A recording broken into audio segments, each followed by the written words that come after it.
कक्षा 6 के बच्चे, मेरी गणित की कक्षा में आपका स्वागत है। आज हम पाठ ले रहे हैं दशमलव की अवधारणा को पहले हम समझेंगे।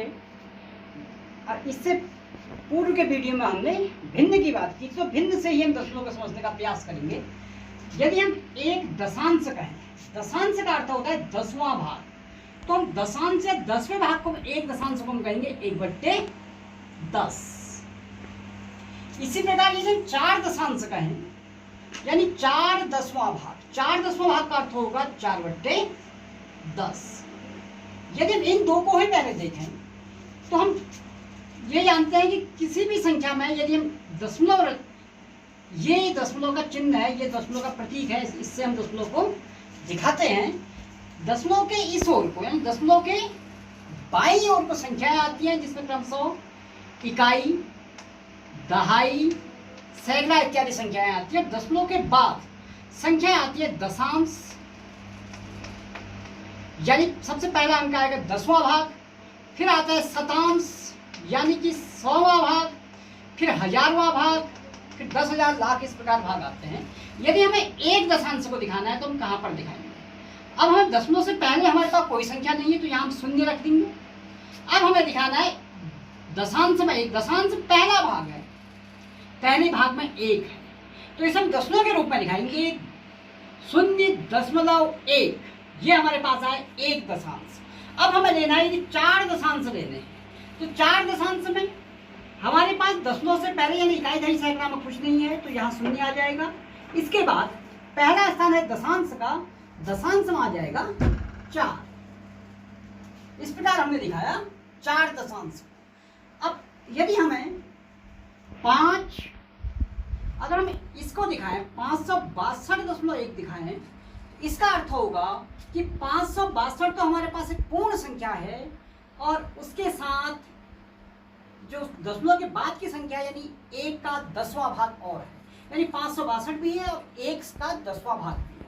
इसी प्रकार यदि हम इसे कोई भी संख्या ले सकते हैं, जैसे हमने 678.4 ले लिया, इसका अर्थ होगा हमारे पास 678 तो एक पूर्ण संख्या है और उसके अतिरिक्त या उसके साथ 4 का 10वां भाग और है, तो इसे हम दिखाएंगे 678.4। अब इसके बाद हम आए शतांश में। यदि एक शतांश यानी 100वां भाग, 100वें भाग को हम कहेंगे 1/100। तो जैसा हमने कहा था कि दशमलव के बाद दशांश सर्वप्रथम आता है यानी 10वां भाग आता है, उसके बाद आता है 100वां भाग यानी शतांश। तो हमें 1 को दिखाना है। अब यहां भी हम देखेंगे कि दशमलव से पहले कोई संख्या नहीं है तो हम शून्य लेंगे। अब दशांश 10वां भाग, 10वें भाग में भी कोई संख्या नहीं है तो यहां भी शून्य आएगा। और शतांश 100वें भाग में 1 है तो यहां 1 आएगा। अब इसी शतांश को यदि हम आगे बढ़ाएं, अगर हमने लिखा, अगर हम 6 शतांश कहें, 6 शतांश यानी 6 का 100वां भाग, तो वो होगा 6/100। तो यहां भी हम वही करेंगे कि दशमलव से पहले शून्य आएगा, उसके बाद आता है दशांश 10वां भाग, जो शून्य होगा, यहाँ पर 10वां भाग कुछ नहीं है, सीधे 100वां भाग है तो वो 6 आएगा। यदि हम एक संख्या लें, जैसे हमने कोई भी संख्या ली, जैसे हमने 542 दिया, 0.06 यदि हमने कह दिया, तो इसका अर्थ होगा 542 हमारे पास एक पूर्ण संख्या है, उसके साथ 6 का 100वां भाग और है, यानी 6 का 100वां भाग उसके साथ और सम्मिलित है। अब हम इस पाठ को थोड़ा और आगे बढ़ाते हैं।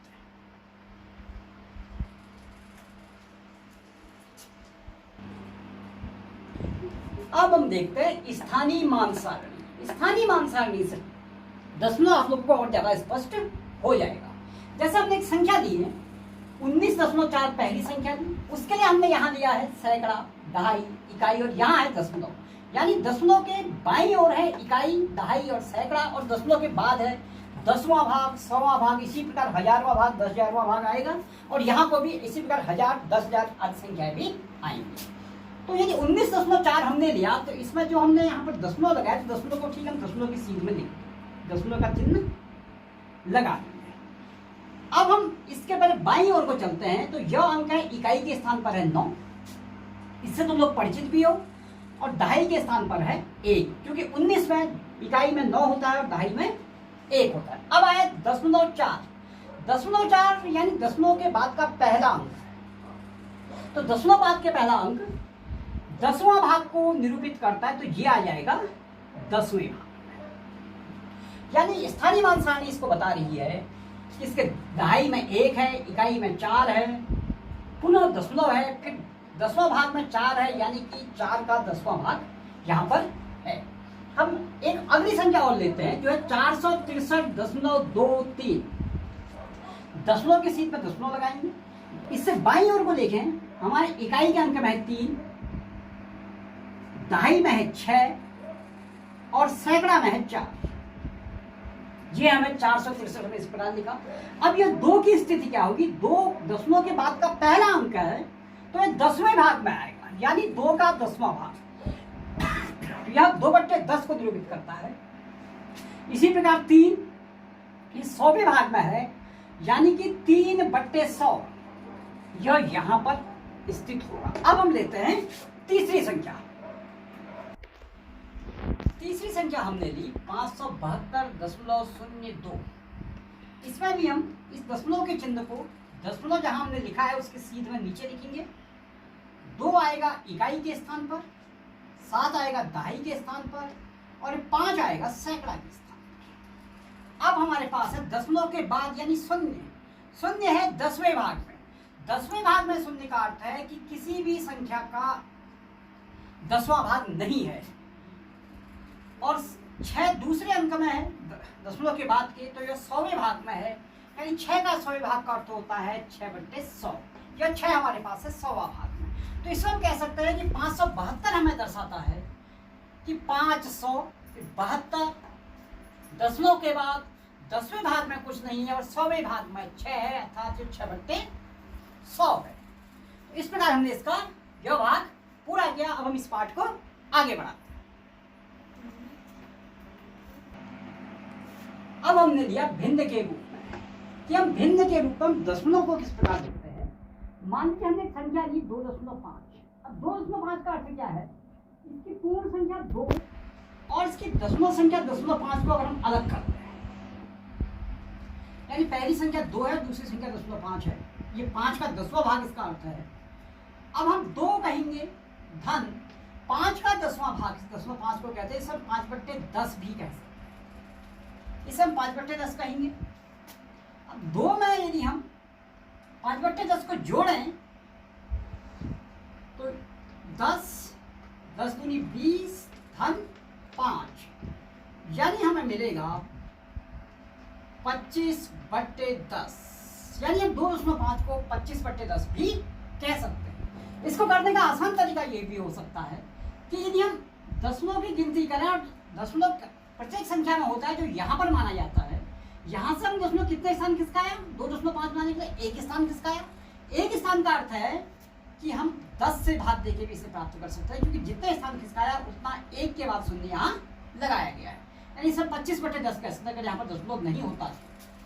एक प्रश्न और लेते हैं, शायद आपको इससे और स्पष्ट होगा। यदि हम 3.75 कहें, इसको हमें दशमलव में बदलना है। इसे हम 3 हमारे पास एक पूर्ण संख्या है, 7 हमारे पास 10वें स्थान पर है तो 7/10 और 5 हमारे पास 100वें स्थान में, यानी 5/100। अब इसे यदि हम जोड़ें तो हमें 900 प्राप्त होगा 100।